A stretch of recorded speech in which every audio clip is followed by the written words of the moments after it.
নমস্কার, লোকাল 18 বাংলায় আপনাদের সকলকে স্বাগত।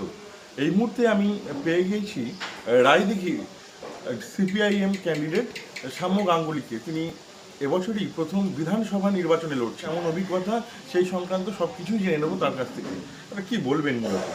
বামপন্থীদের থেকে নির্বাচন বড় কথা না, মানুষের রুজি রুটির জন্য সংগ্রামের সঙ্গে থাকা, মানুষের সুখ দুঃখের সাথে যাওয়া। 2011 থেকে এখানে তৃণমূল কংগ্রেসে চলছে। বিধায়ক ছিলেন দেবশ্রী রায়, ছিলেন দুবারের জন্য, তারপর নতুন আরেকজন আসছেন, ডক্টর আসলেন। রায়দিঘিতে কোল্ড স্টোরেজ যাওয়ার কথা, সেই কোল্ড স্টোরেজটা হলোই না। রায়দিঘি স্টেডিয়ামের ভগ্নদশা আপনাদের সবার জানা রয়েছে, যে অবস্থায় পড়ে রয়েছে। জয়নগর রায়দিঘি রেল লাইন মাননীয় মুখ্যমন্ত্রী নাকি শিলান্যাস করেছিলেন, কোথায় জমি অধিগ্রহণ হয়েছে। পুরো সুন্দরবনের নদী বাঁধ কংক্রিট করার কথা, কেন্দ্রের থেকে তখন টাকা আসলো, সেই টাকা ফেরত দেওয়া হলো। উন্নয়ন কাজ তো কিছুই হয়নি। আপনি দেখতে পারবেন রায়দিঘির রাস্তাঘাট কি বেহাল অবস্থায় পড়ে রয়েছে। এদিকে নন্দকুমারপুরের রাস্তা, এখান থেকে আপনি চলে যাবেন রাধাকান্তপুরের ভেতরের রাস্তা, আপনি রায়দিঘি ব্রিজ থেকে দমকল, রায়দিঘি ব্রিজ থেকে জটা, রাস্তার যে অবস্থা, তো কিছুই হয়নি। পানীয় জলের সমস্যা, এখানে পানীয় জলের সমস্যা দেখুন, গাড়ি গাড়ি করে জল যাচ্ছে, মানুষকে জল কিনতে হচ্ছে।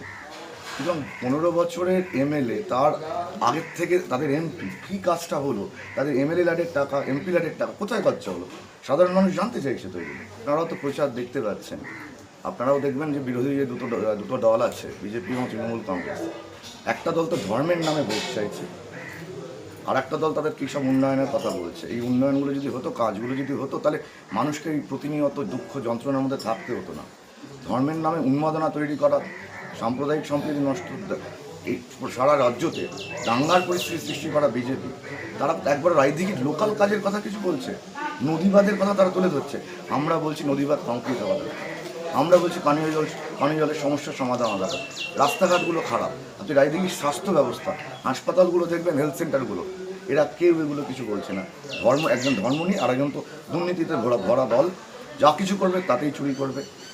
প্রতিটা বাড়িতে সরকারি চাকরি, এটা আমরা বলছি। বেকারের চাকরির সমস্যার কথা আমরা বাড়ি বাড়ি গিয়ে বলছি। আমরা বলছি প্রত্যেককে চাকরির ব্যবস্থার বন্দোবস্ত করা। এগুলো আমাদের সরকারের আসতে পারে।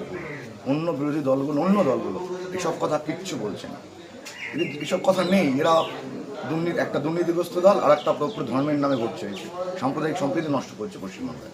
মার্জিন বাড়বেন, আমরা তো আশাবাদী যে বামপন্থী আইএসএফের যে জোট আছে, আমাদের সরকার হবে।